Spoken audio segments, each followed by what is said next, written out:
Ready to open the hood? Usetool for the tutorials. And for car parts, the right idea is the Mr. Auto app.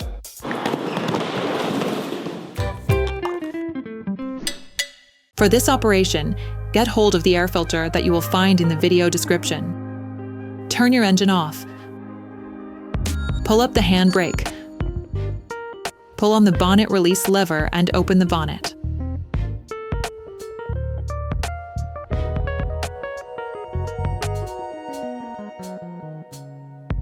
You should now be able to easily see the airbox to change the filter.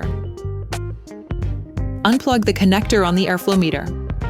To do this, push on the small plastic tab and simultaneously pull on the terminal.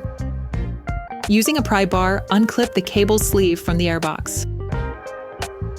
Then lift the 3 holding latches on the airbox cover.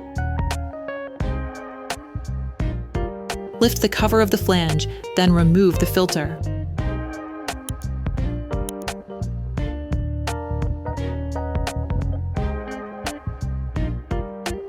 All parts used in this tutorial are supplied by our trusted partners. These partners also help us create as many video tutorials as possible. Check them out in the description below. Before putting in the new filter in place, it is important to clean out any impurities or leaves stuck in the filter compartment.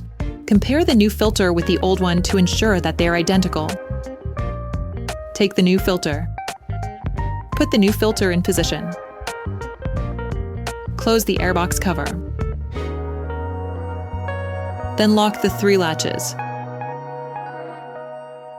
Plug the connector back on the airflow meter. Clip the electric sheath back in. Operation completed.